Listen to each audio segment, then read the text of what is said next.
E o Hora 5 cumpre o que promete? Será que na estrada ele chega mesmo aos 349 quilômetros de autonomia?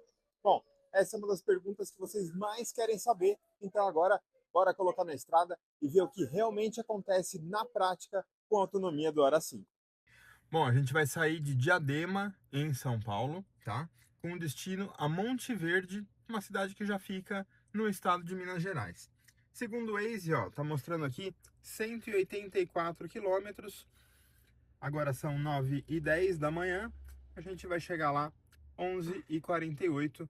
Vamos almoçar, fazer um bate-volta e voltar para cá para a gente ver quanto que a gente consegue de autonomia no Hora 5. Será que eu vou conseguir fazer sem carregar?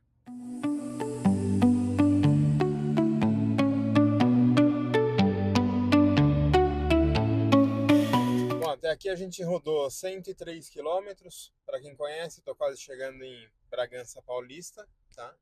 E a gente tem 72% de bateria, com alcance ainda de 320 quilômetros. A média de consumo está em 15,6 kW para cada 100 quilômetros. Agora a gente pega um trecho mais de subida. Não estou usando ADAS em momento nenhum. Estou vindo controlando no pé normalmente.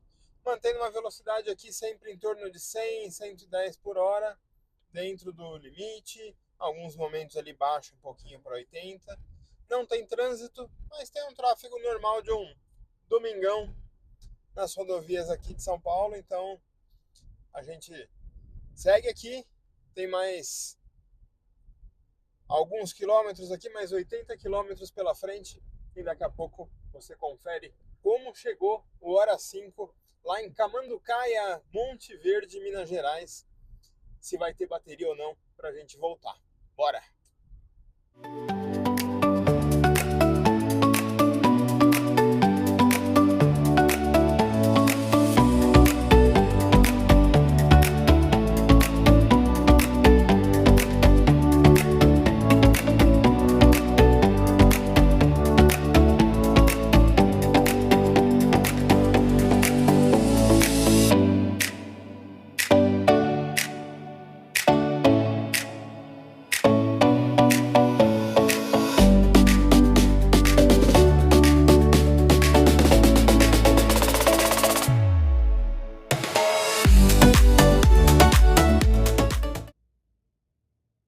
Então, chegamos em Monte Verde, Minas Gerais, nossa primeira parada aqui, na verdade, o nosso destino.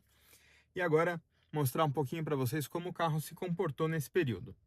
A gente rodou 185,7 quilômetros. O que é importante dizer? O percurso para Monte Verde tem muita serra.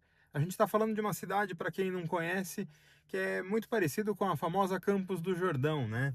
Tem um clima bem gostoso aqui, muitos restaurantes, uma área turística bem legal, mas muita serra para chegar.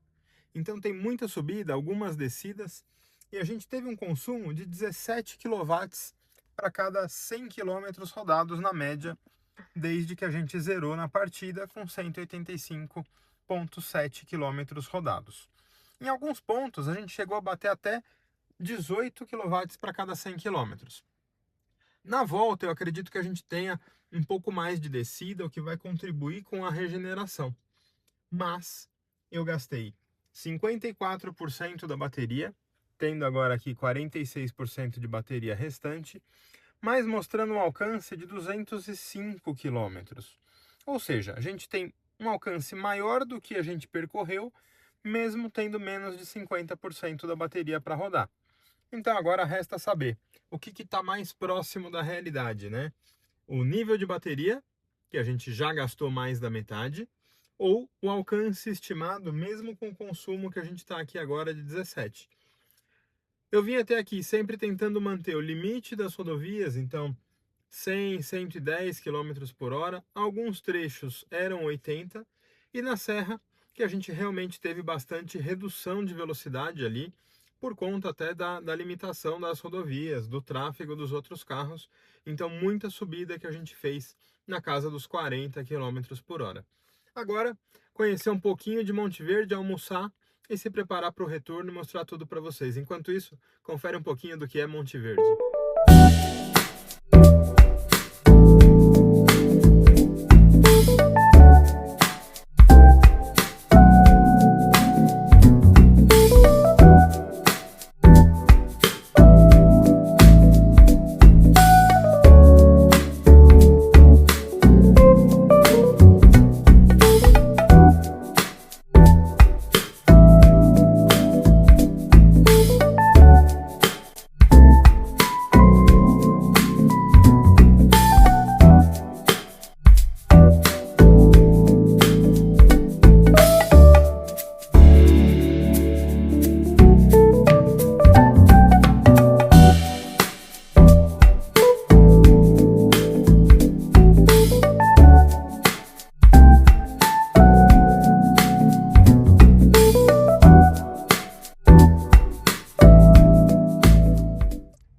bora pegar o caminho de volta para São Paulo para ver com quanto de autonomia a gente chega por lá.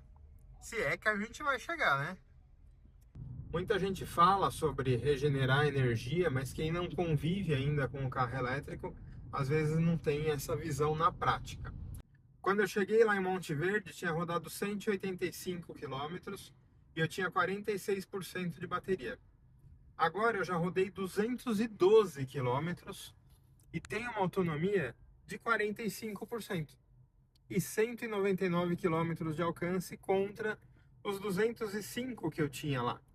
Ou seja, aqui a gente já rodou mais de 20 quilômetros e eu ainda tenho apenas 5 quilômetros a menos de autonomia do que eu tinha lá. Por quê? Porque a gente está pegando o trecho inverso. Como eu disse, na ida eu peguei muita subida. Agora a gente pega as descidas. E quando o carro está descendo, ele tende a carregar a bateria com a própria energia gerada na frenagem dele. Aqui, ó, nesse desenho a gente vê muito claro.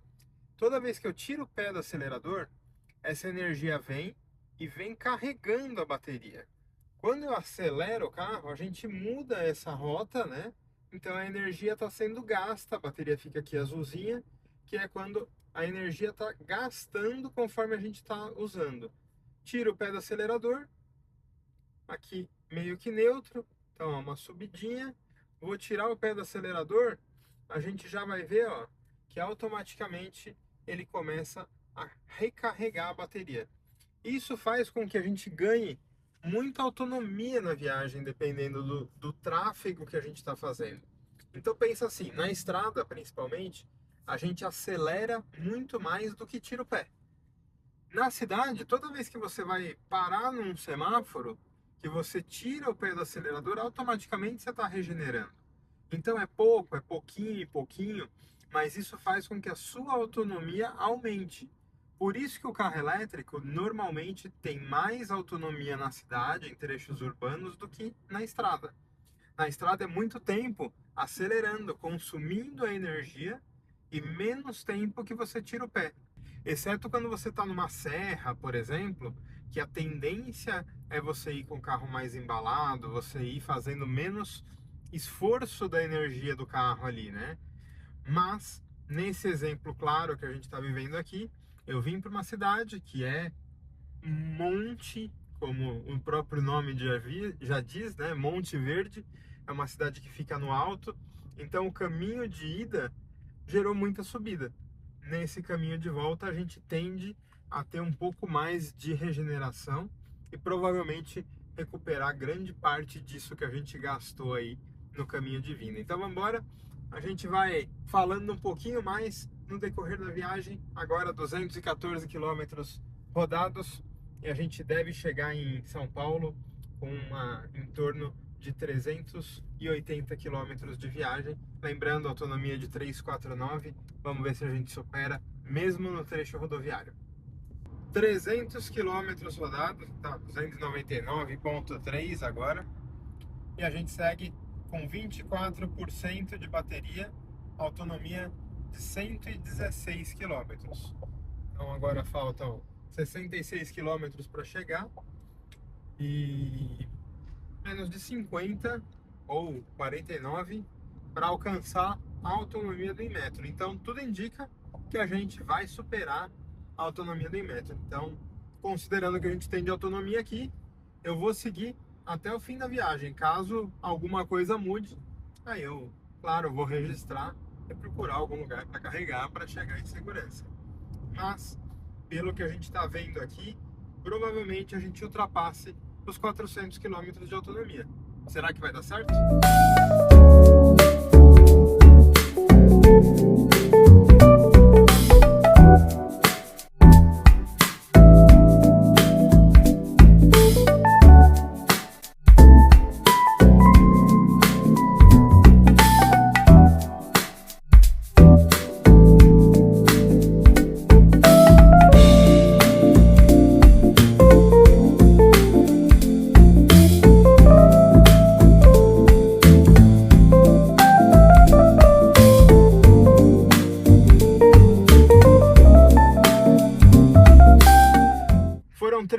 367 quilômetros rodados.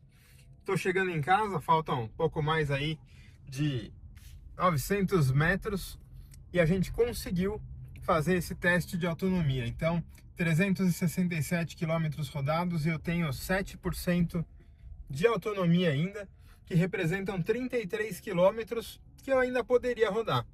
Então, se a gente fizer a conta aqui, 367 mais 33, a gente supera bem os 349 quilômetros prometidos pelo Inmetro em uma situação de estrada, com serra, com ar-condicionado ligado, sempre usando o modo de regeneração médio e não usei o modo eco, usei o modo normal durante todo o percurso. Então tá aí a prova que os 349 quilômetros prometidos pelo Inmetro facilmente são cumpridos e que a gente consegue com certeza superar os 400 quilômetros no setor urbano, né? No trânsito das cidades, porque como eu disse, a gente consegue mais regeneração, a gente consegue fazer a própria energia do carro trabalhar a favor da autonomia. Então, esse foi um primeiro teste de autonomia do Hora 5. E se você gosta de conteúdos como esse, segue a gente lá no Instagram, Hora Clube BR, e também se inscreva aqui no canal para que a gente possa trazer sempre novidades para vocês de um pouco mais do que é o dia a dia a bordo de um Hora 5 100% elétrico, o SUV da GWM.